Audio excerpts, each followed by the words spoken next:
الحمد لله وكفى والصلاة والسلام على عباده الذين اصطفى لا سيما على سيد الرسل وخاتم الأنبياء وعلى آله وصحبه ومن بهديه مهتدى.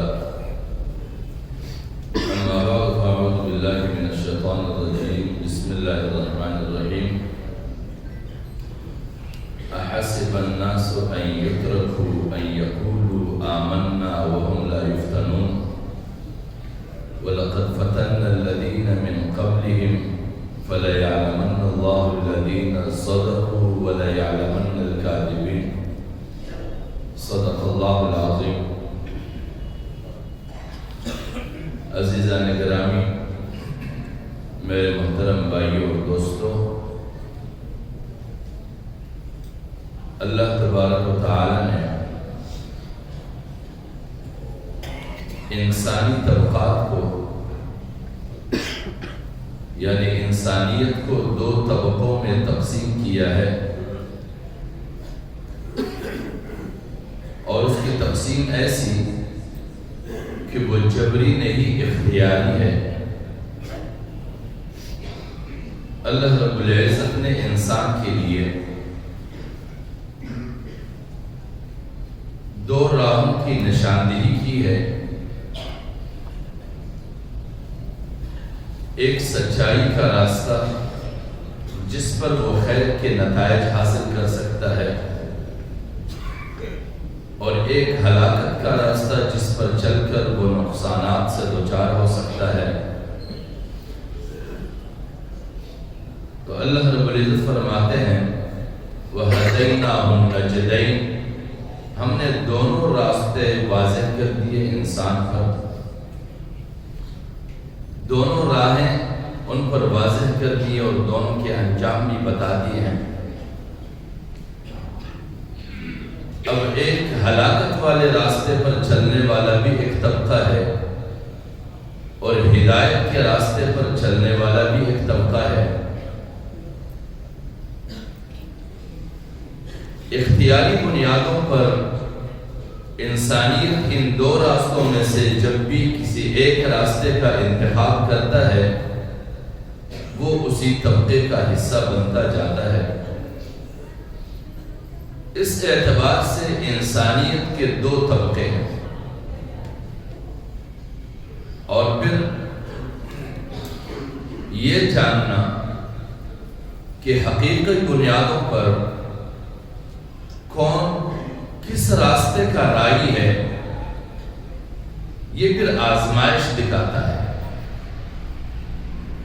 جس راستے پر وہ نکلا ہے، اس راستے پر پیش آنے والی آزمائشیں اس کی حقیقت کو اجاگر کرتا ہے کہ یہ واقعتاً اس راہ کا راہی ہے یا جھوٹا ہے۔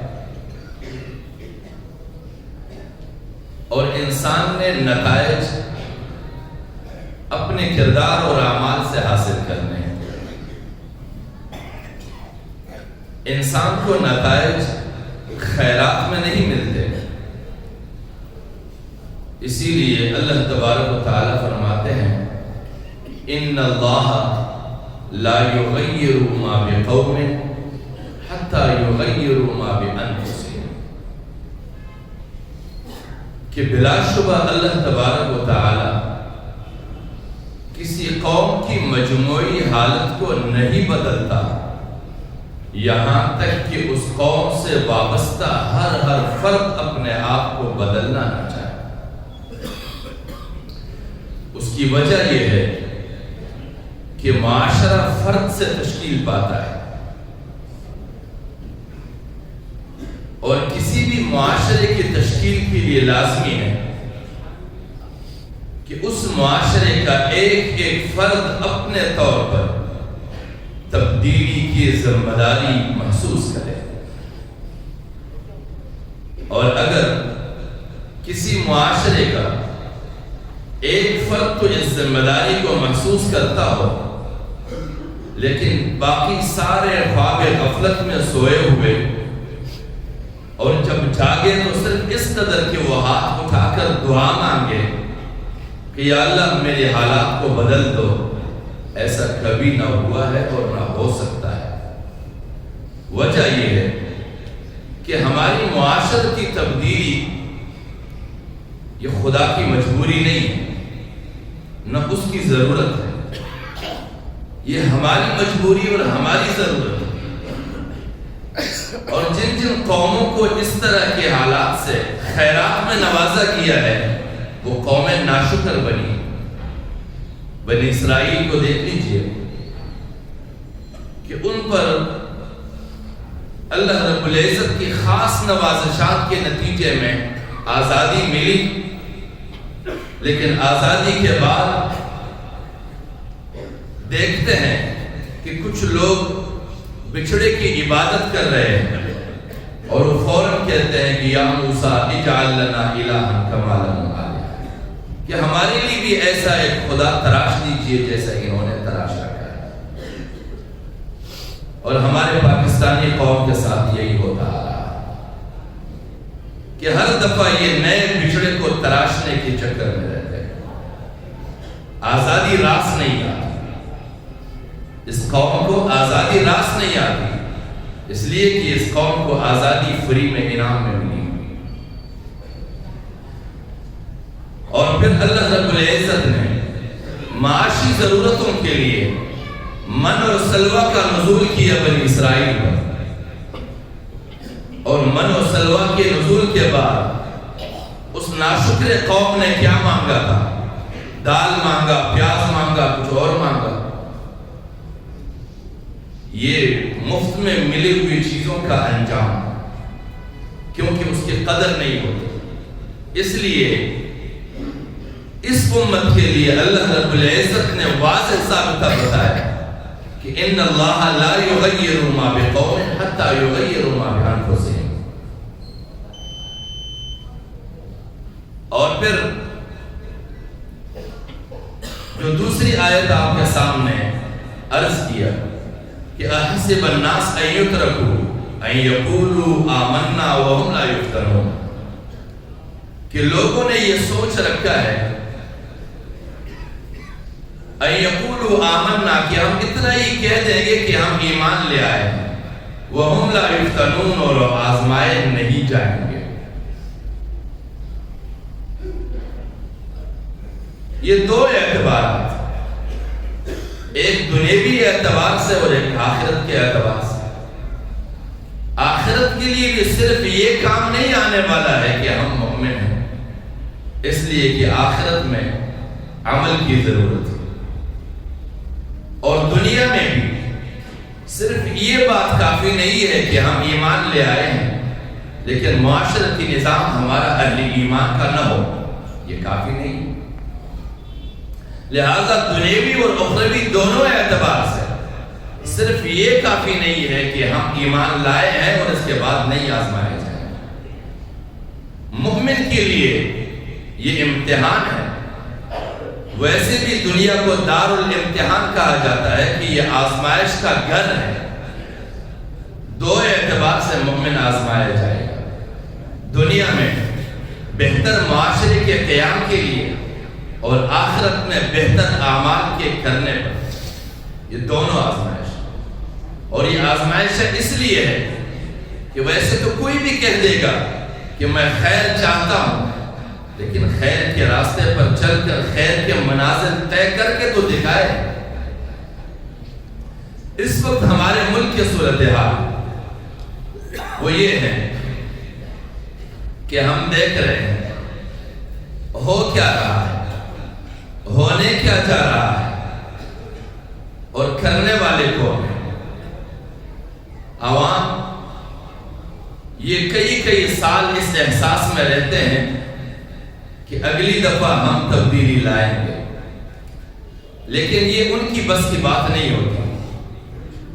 عوام صرف اتنے کرتے ہیں کہ ان یقولوا آمنا، کہ وہ صرف اتنا کہہ دیتے ہیں کہ ہم ایمان لائے، وہم لا یفتنون، اس کے بعد اسے آزمایا نہیں جائے گا۔ لیکن آزمائشیں ہیں، کیونکہ ہم جب عمل کرتے ہیں ہمارے اعمال میں نماز ابتدائی ایک عمل ہے، اہم ترین۔ اس کے لیے اللہ رب العزت فرماتے ہیں والذین هم علی صلاتهم یحافظون، کہ مومن، کامیاب مومن وہ ہے جو اپنی نمازوں کا محافظ بنے۔ نمازوں کا محافظ کیسے بنے؟ کہ نماز میں جو بھی اقرار اور وعدہ کرتا ہے مومن، نماز سے فارغ ہونے کے بعد وہ اللہ کے حضور وعدہ خلافی کا مرتکب نہ ہو۔ جن جن چیزوں سے باز رہنے کا اس نے اقرار کیا ہے، انہی معاملات میں وہ دوبارہ مبتلا نہ ہو، تب اس کا نماز محفوظ ہے، ورنہ اس کا نماز وہی رہ گیا جہاں پہ ادا کیا، پھر سے اس کے دوسرے کارکردگیاں شروع ہو گئی، حبطت اعمالهم، اس نے اپنے اعمال کو ضائع کر دیا۔ اسی طرح مومن کی زندگی کا ہر وہ عمل جو ذمہ دارانہ بنیاد پر وہ ادا کرتا ہے، اس کی حفاظت اور نگہبانی اس پر لازم ہے۔ اب اس وقت انتخابات ہوئے آپ کے، ان انتخابات میں جن لوگوں نے جن جماعتوں کے ساتھ دیا ہے، وہ تو یا مادہ پرستی کی بنیاد پر ہے یا پھر فکر کی بنیاد پر۔ مادہ پرستی کی بنیاد پر جو لوگ ووٹ دیتے ہیں، ان کے پیش نظر وہ وقتی وعدے ہوتے ہیں جو ان کے ساتھ کیے جائے، اس طرح نقد کی صورت میں کہ یہ لو اور ووٹ دو، یا پھر یہ کہ ووٹ دو اور تمہیں یہ دوں گا، یا پھر فکری بنیادوں پر ہے کہ ووٹ کے لیے اور کوئی ظاہری مادی شرائط نہ ہو۔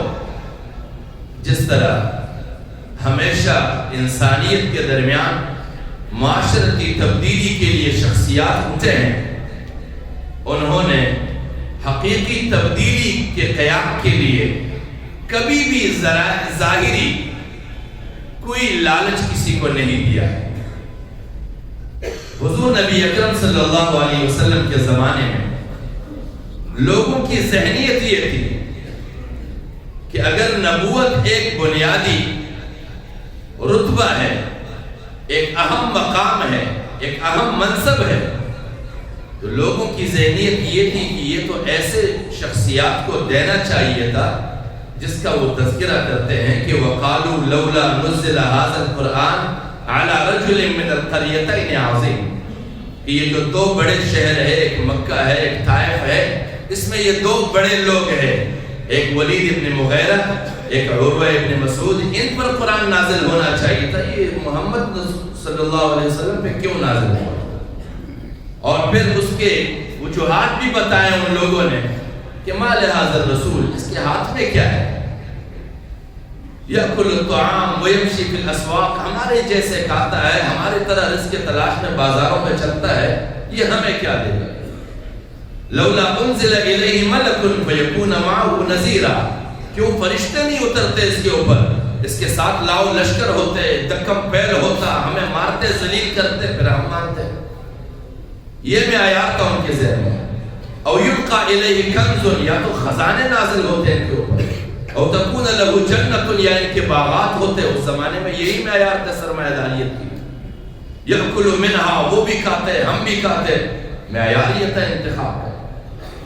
رسول اللہ صلی اللہ علیہ وسلم کے پاس نہ تو خزانے تھے، نہ دولت تھا، نہ باغات تھے، نہ لاؤ لشکر تھا، سنجیدہ شعوری پیغام تھا، اور اس سنجیدہ شعوری پیغام کو لے کر کتنی قربانیاں دینی پڑی، اور ان قربانی دینے کے بعد اس قربانی کے بچاؤ کے لیے کیا قربانیاں دینی پڑی۔ اسی لیے اللہ رب العزت فرماتے ہیں احسب الناس ان یترکوا ان یقولوا آمنا وهم لا یفتنون، اتنا کافی نہیں ہے کہ کوئی شخص کسی کے ساتھ عہد کر دے کہ میں تیرے ساتھ ہوں، لیکن پھر عملی میدان میں وہ کوئی نظر نہ آئے، تو یہ تو سب جھوٹے ہیں، یہ تو فکری نہیں ہے، یہ لوگ یہ تو نظریاتی نہیں ہے، یہ تو سب مادہ پرست ہے، یہ تو سب مفاد پرست ہے۔ لہٰذا اس قوم کو اب مفاد پرستی سے باہر نکلنا ہوگا، مادہ پرستی سے باہر نکلنا ہوگا، جو جن کے پاس ہے وہ اپنے نتائج کے محافظ بننا ہوگا۔ اگر وہ نتائج کے محافظ نہیں بنتے ہیں تو وہ سب جھوٹ ہے۔ اللہ کریم ہمیں توفیق بخشے کہ ہم وہ مومن بنے کہ جو ہم زبان سے کہیں ہمارے عمل سے بھی وہ ظاہر ہو، اور جو ہمارے دعوے وہ ہمارے کردار میں وہ دکھائی دے۔ اگر یہ دونوں چیزیں نہ ہوں، ہمارا عمل ہمارے قول کے خلاف ہو، ہمارا کردار ہمارے دعوے کے خلاف ہو، تو ایسے قوم کے مقدر پھر ہلاکت بنتی ہے، ایسے قوم کے مقدر کامیابیاں اور مصائب سے نجات نہیں ہوتی ہے۔ اللہ کریم ہمیں توفیق بخشے کہ ہم وہ مومن بنیں جس کے لیے معیار اللہ رب العزت نے مقرر کیا ہے۔ وآخر دعوانا